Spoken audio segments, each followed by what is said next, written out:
Hello, Daddy folks. It is Diecastbuffet here again. Welcome back to NASCAR Thunder 2004. Yeah, we have no sponsor again. Imagine that. A just absolute perfect day for one cat from the DEI program, Dale Earnhardt Jr. picking up his third win of 2008, cruising to possibly his first Winston Cup championship. 40 laps at Dover, 40 laps led. Perfect day for him. Qualified to pole as well. Moving forward, we got the Pocono 500 at Pocono Raceway, the first true race of the summer stretch. Then we go out to Michigan for some high horsepower, 210 plus miles an hour racing. And then we're going to go to our first road course event of 2008.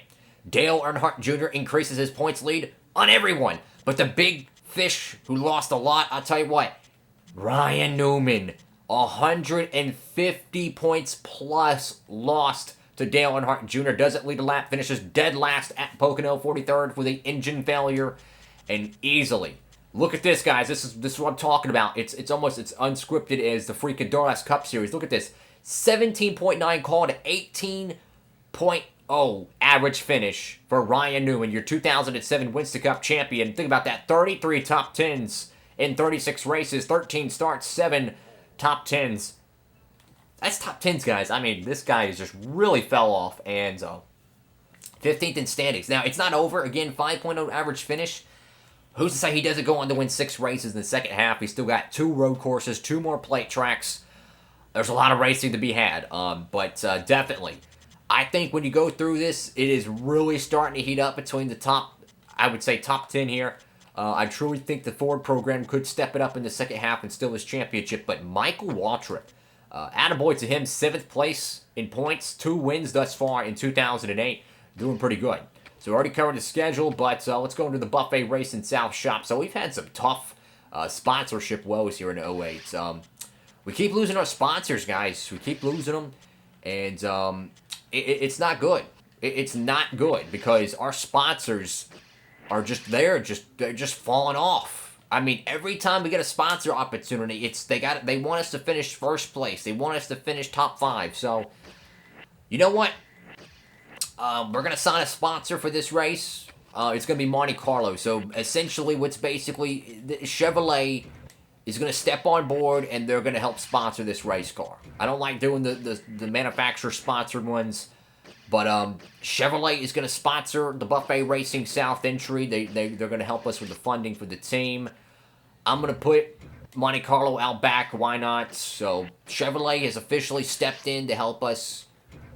We're going all in with Chevrolet on here. You know, it's kind of like when Alex Bowman lost sponsorship heading into 2020, and the Chevrolet, they picked him up and give him some new sponsors. So, again, we're introducing a new sponsor to the race team. It's a Chevrolet-powered car now with a Chevrolet sponsor on the hood. So I'm going to go through a new paint scheme. I'll be right back for like the 4th time this season. Alrighty, folks. So, yeah, here's the paint scheme. So, yeah, it's terrible looking. I know. There wasn't much I could do with the colors. Yeah, so basically this is a plain Jane car. I know. It is what it is. Monte Carlo sponsoring us. Chevrolet helping us out. I didn't want to do something like a different color that wouldn't match the bow tie. It just didn't look right. I do love the blue on the bow tie. I like how it has different shades of colors, but it's really hard to get that on the paint scheme to match. So we kind of went with just like this teal style blue. Again, it's not that good looking at all, but you know what? It's kind of one of those things under sponsored car. So unfortunately, here in I forget what season it is. It's 2008. We just don't have that sponsorship with the team. So their expectations: finish in first place, qualify in 5th place, and rank 1st in points. Yeah, let's just say they're going to be on the car for probably 3 weeks. So over here in the shop, let's see what we can get done in here. Let's see. Let's go ahead and just get this repaired, get everything fixed up. We've overhauled a few of them. I don't think it really made a difference, unfortunately. Let's see what we can do in the engine shop. So, everything looks good except for the Speedway one, but it's got more efficiency and more power. So, believe it or not, I'm not going to touch anything. Over here in the overhauling. So, we're going to Pocono. We got a horrible-looking race car. I know. Hoping we can find a new sponsor pretty soon for this team. It's unfortunate, man, because we're performing very well. It's just the sponsors, man. I tell you, they keep flying the coop. Car rating of 81. Let's go to Pocono. Alrighty, folks, so we qualified on pole for the Pocono 500. That's cool. Horrible-looking race car, but on pole. Oh, Lord. Yeah, it's going to be a tough one. So at least we got one of those sponsorship objectives done, qualifying the top 5. Without further ado, let's go ahead and sit it down trackside for the Pocono 500 up here in Long Pond, Pennsylvania. MRN is live in Pennsylvania today at the Pocono Raceway for the Pocono 500. This track produces some of the fastest racing of the year, but it also presents some special challenges to the drivers. The corners here at Pocono can be absolutely brutal, and gear selection is crucial for those long straightaways. The drivers that'll do the best are the ones that can set their turns up correctly and slingshot out of them for that extra boost. The Monte Carlo car wants to get things started off on the right foot for his new sponsors. I spoke to the crew chief on that car this morning about the new sponsorship deal, and he feels like it's going to be good for everyone involved. I look for this team to really start coming alive here very soon. Jeff Gordon leads all active drivers in victories. That's mighty impressive for such a young driver. Gordon has won at almost every track on the circuit, and there are not many drivers who can say that. He is a threat to win each and every week, no matter where we are. Michael Waltrip has an impressive average finish this year. Well, points. Wins are great when they come, but top 10 finishes week after week are what build your points. Heck, you can win the championship on top 10s alone if you're consistent.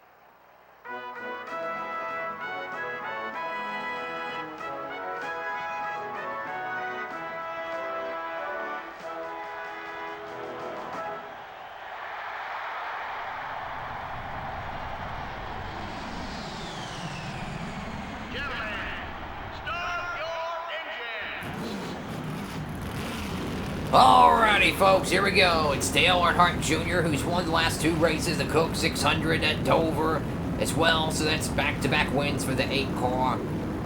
Wow. We're on pole today. Pocono's a track we've won at. We've had some very good history here, but sponsors. You know, the team's doing pretty good for himself, but it's just like, man, why can't we get, like, Whitetail as a limited back on the car? Why can't we get All-Pro back on the car? You know what I'm saying? Heck, I'll take the first sponsor we had in this playthrough back on the car. So, unfortunately, here in 08, Buffet Racing South encountering some sponsorship issues. Anyways, moving forward here, 20 laps at Pocono. Dale Earnhardt Jr. winning 2 races back-to-back. I would like to keep him out of leading a lap if I can, so we really need to pull out ahead of him and see if we can try to keep him from leading a lap here. So down the back straightaway, the Long Pond straightaway, whatever they want to call it up here, 207, have to slow that one down. Through the tunnel turn here, turn with the throttle. And, you know, I know we have a good car here. I really do. We got a good, stout race car here. We can win this race. I forgot that we were going to evaluate our pit crew as well. So we're going to have to go back and do that, hopefully, after Pocono. 20 laps here at Pocono, though. Pit strategies. Honestly, this is a great track for pit strategy because you can pit early and you can lose this race or you can win this race. You can pit late and the same thing. You could win or lose this race. There's a path to victory for both strategies. It's not like a clean-cut, consistent strategy. I've seen drivers pit very late, lose 7 spots, and with 2 to go, they're in first place. I've seen drivers pit early and they gain some spots, and if everything plays out, they get the track position they need, they can block, they'll be out front with 2 to go, and trying to hold off those hard-charging fresh tires. This is a track I personally don't like being on old tires on, though. This is a very big track, the laps take forever, there's 3 corners. If you don't have good tires here, it really shows up because of those 3 corners. It's not like Charlotte where you got 1 and 2 and 3 and 4. Over here, you have 3 distinct corners. There's a lot of straightaways. You know, there's just a lot of opportunity to mess up, and that's why I really like being on the offense rather than the defensive strategy. But you can win this race either way. So, we're out front here again. You know, Monte Carlo comes on board, sponsors the Buffet Racing South Chevrolet. Not what we needed, though. We needed to get a better sponsor this. You know, think about this season. We exited 2007, second in points, 14 wins, All-Pro sponsored us the entire season, basically, right? They came on board for the final race because we were unsponsored then. They re-signed. We had a horrible run there. They jumped off the car immediately. So we entered 2008 with a clean slate. We signed on with Georgia Power. They were on for like the first 3 or 4 races, and they hopped off the car and we won Atlanta. That was cool. And then we go out here and we sign on with Aaron's. We signed on with Outback. Those are very temporary sponsors. We ran extremely consistent, but it still wasn't enough. And entering the summer stretch of 08, we're now having to be sponsored by a Chevrolet, by Chevrolet being a Chevrolet factory team. So it's a good thing at least we have a sponsor for the car, but definitely moving forward, we have to find that consistent sponsor. And truth be told, I love this game. I absolutely love this game. It is the best NASCAR game ever produced for a console. I think there's no question about that. But the one thing that this game does have a flaw on is their sponsor system. So basically, I love the idea that the better you perform, the higher your sponsor prestige will be, and the more tough it is to keep them. But there's also a flaw to that as well. Is that, to me, it seems like the sponsor system wants you to, as you get to a certain point, right, when you're winning races and competing for championships, you basically have to win every race to keep your sponsor. Meanwhile, while you're coming through the ranks, let's say you're a 10th, 15th place car, your objectives is generally just stay in the top 20, just very consistent. And you can keep those sponsors for a long term. So what I'm trying to say is once you get to the top of the sport in this game, your sponsors rotate like a revolving door. And to me, that's a flaw to me. I feel like the expectations should have been a little bit more lenient. What I would do is I would have maybe 1 or 2 extra sponsorship slots. I would have a very mid-tier sponsor, like let's say at our point right now where we're competing for championships, etc. I would have a low-tier sponsor opportunity, obviously for significantly less money, and it'll say, just finished top 30, just finished 15th, etc. Instead, the only sponsors we get are the absolute primo sponsors that absolutely won't even, it's you feast or famine. You either finish first or they jump off the car. To me, that's a flaw. Again, this is made, 16, 17 years ago, but, that was one thing I think they should have done a little bit better at is giving the player a little bit more of a lenient sponsor situation for for when you get to the top of the game. Again, most people probably just played this game just to do 5 seasons and quit. I ain't about that. I want to do 18 full seasons of this playthrough, if not 20, just depending how our career turns out. But I just find it really, I think it's a flaw that when you get to the top of the sport, the only, contracts you get are for primo sponsors. I'm talking these cats, top 5 qualifying, first place here, first in points, you just, if you're not absolutely perfect, you can't keep them. And to me, that's a flaw because they have the contract history they built into this game, right? They scripted all that. So you can basically keep track of what brands you sign with and whatnot, and how many races and seasons you've done and your earnings. Well, once you get to the top of the game, that complete function of the game essentially is it's almost obsolete, because if you're having a revolving door with different logos on your car, it don't matter because you can't keep them, no matter how hard you try, unless you win every single race, which to me is not how I play the game, right? I upgraded my car to the point where it is competitive at almost every track, and essentially it's the same speed as the AIs. We're screwing up badly in the tunnel turn there. Pit stops are already underway here. We're halfway in a tank of fuel, so we can easily make it if we pit here. I want to stay out a little bit longer to make sure Earnhardt doesn't pit. Again, you want to pit, I like to pit a little bit later because I want to have those tires at the end of the race. Let's say Earnhardt is in third, Tony's in second. Back to my point is that it's a revolving door of sponsors on your car. And to me, that is a flaw to me once you get to the top of the game. I feel like you should have an option to be able to be sponsored by the smaller sponsors. And the caveat to that would be, it takes far more money to run your race team because you have the best pit crew, the super expensive, engines and whatnot. So if you do choose an easy sponsor, your team can't profit barely anything. So it kind of forces you to make selective decisions. Do you want to be a mid-tier team with mid-tier equipment with a big-time sponsor or a little sponsor, vice versa? To me, I feel like that would have been a more complete gameplay, kind of established system. But again, like I said, this was made back in 2003, so the game is still the GOAT of all NASCAR games, but that is one flaw I have about this game, is the way the sponsors work. Now, I don't know how it's going to work moving through the seasons. Is it just going to be a revolving door every year, or we're going to finally get a easy sponsorship that we can keep? I don't know, because our current prestige is like 90 to 85, so we're only getting 90 or 85 contracts, which basically wants you to be perfect. So I'm hoping moving forward in the series, we'll be able to kind of get a little bit more stabilization with the Buffet Racing South team. But anyways, we're halfway here at Pocono. We're a lap away from leading the most laps here. I'm going to see if Tony Stewart and Dale Jr. has pitted. If they have, I'm going to go ahead and surrender the lead.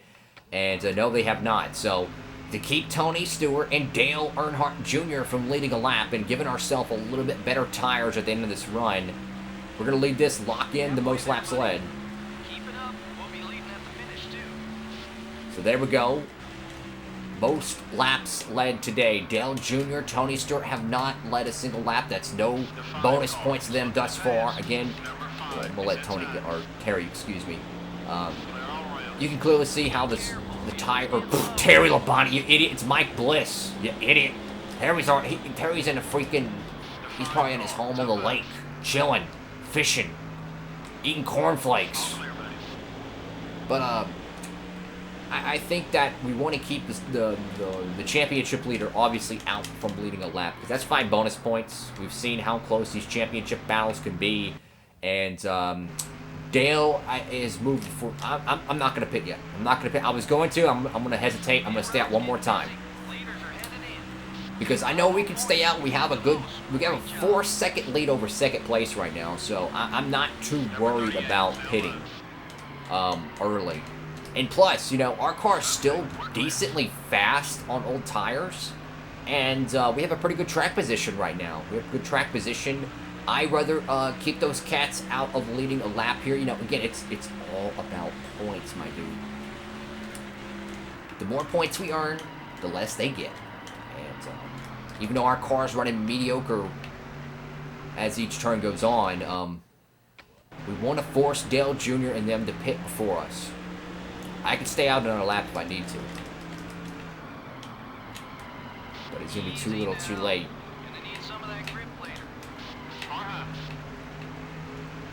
I'm going to stay out.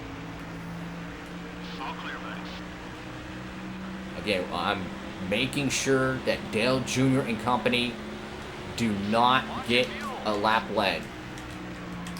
Because I can pit very late here. Ooh, sorry, Kyle Petty. Keep in mind that Cat won Rockingham back in the springtime. First time since 1995 did Kyle Petty visit victory lane. A big win for that Richard Petty program. No wins thus far in this entire playthrough. A huge win for that 45 team. Huge win. Whoa. So I think we're going to finally pit here. Dale Jr.'s in. That's all I need to know. So we finally forced Dale Jr. to pit. He does not get that extra lap led during the pit sequence. Tony, I don't care if he leads it. You know, he hasn't run perfect this season, so. Okay, we finally forced Dale Jr. down pit road. Now we're going to go ahead and pit. Oh, almost sped there. Oh, sweet baby Jesus, that would have been bad. So, keep the car how it is. Again, this car is absolutely ugly, I will say. I tried to find a good sponsor, but a good paint job for it. But I was thinking, I'm like, nothing really goes well with it. Let's just run a black car with a blue stripe. Why not? It does remind me of 2 paint schemes. So much. It reminds me of Martin Truex Jr.'s, I think it was 500 start car. Oh, God, this pit crew is so bad. I tell you what, when this pit crew's hot, they're hot. When they're not, they're not. So a 19-second pit stop there. Tony Stewart's going to jump out front. It looks like Dale Jr.'s out there pretty well. Labonte's out front so far. But this paint scheme reminds me of Martin Truex Jr.'s 2019, 500 start car or something like that. It reminds me of that paint scheme. It also reminds me of Denny Hamlin's 2007 or 2008, probably 2007 really. It's 2007 FedEx, I want to say it's FedEx office car. If they even ran that in '07, where it's kind of like the teal blue, you know, the bow tie, because people forget that Denny Hamlin actually drove a Chevrolet back in '07 and '06, you know, kind of weird to say, Hamlin in a Chevrolet, yeah. So that's what it kind of reminds me of. Two paint schemes there. Both Joe Gibbs Racing connections. Anyways, we're in 10th place right now. We're going to have significantly better tires than most of the cats out here. The only guy we really have to worry about is Tony Stewart. A 215 miles per hour limit right there down the straightaway. I mean, absolutely ludicrous speeds here. Whoa! Kurt Busch, we have some history with him. Doesn't exactly pull over to the side, which truth be told, I don't expect him to. But anyways, we got to get around Tony Stewart. He is the guy I think is going to possibly, I'm not saying he's going to win this race, but I think he's going to be top 3. He's got fresher tires than Dale Earnhardt Jr., but we know Earnhardt has a pretty good car here. Michael Waltrip, though, is holding up Tony Stewart. Tony's not going to be happy about that, and I'm looking to take advantage of it. I'm not going to let Mikey block me. Sorry, bud. Turn on those jets and just fly. I mean, 200, 205, 211, 211 miles per hour into the first turn here at Pocono Raceway. Really cool stuff here. So we're already up to 6th place. Your race leader is Bobby Labonte. Where's Earnhardt? Earnhardt's in 5th. So what's happening here is what I talked about earlier. There's two pathways to win Pocono. You can pit early, gain the track position, and block for the last stint of the race.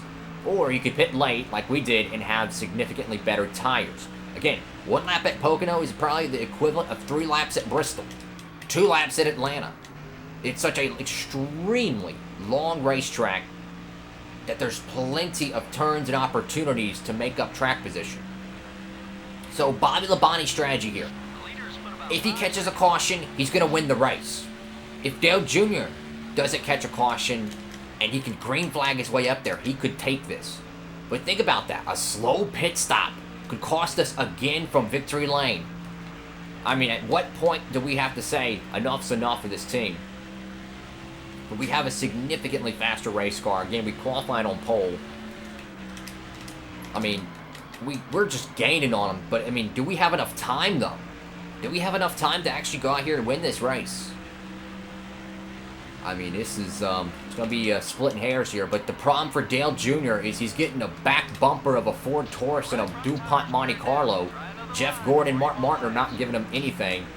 We have worn out the right front very quickly, but that's okay. And even if we can't win this race, we did lead the most laps, so that gives us those bonus points. Dale Jr. did not lead a lap. And judging by how these two cats are blocking, I don't think he's going to lead a lap. And I want to say, guys, Kevin Harvick could be in the Pied Piper spot to win this Pocono race. That'd be his 2nd points pay win this season, and his 3rd win overall. He did win the All-Star Million, and then he went and won Texas. Yeah, Texas. So this would be a great win for him. But with 2 laps to go, fresh tires versus old tires. This is, I mean, look how much of a run we get on Bobby Labonte here. I mean, it's a hot knife through butter here. But with Kevin Harvick, 2 laps to go here, a caution would end the race. If you're Harvick, you're hoping and praying for a yellow here. I mean, I'm going to try to catch him. I don't know if we can, though. I mean, this car is just, it is plowing, man. It is plowing. Yep. Pushing the car to its limit, trying to find a way to get up there to Kevin Harvick. You know, it's just shades of the All-Star race. You know, he's right there in front of you. But guess who's right behind us? Dale Earnhardt Jr. We're around him, so we'll gain 5 points over him. Top 5 drivers is a 5-point discrepancy between them. I think it's 10th, or no, I think it's 6th place through 43rd, it's 3 points. But the top 5 are 5 points. Coming to the white flag, Kevin Harvick, the Bakersfield, California native. Out front here, looking to get his 2nd Winston Cup win of the season. Again, your All-Star winner, a 1.2 second lead here Richard Childress Racing looking to continue the Chevrolet dominance here in 2008. I mean, this car is just freaking tight through turn 1 here. Kevin Harvick just got real tight there as well. The Long Pond straightaway here. Trying to catch Kevin Harvick. Again, will a pit stop cost us another Winston Cup win? Come on, come on. No, no, no, no, no. Dang it. Oh. Come on, come on, come on. Gotta get that draft. Come on, come on. Oh, he's going to enter high here. No, no, no, no, no. Car's going to get loose. Come on. Come on.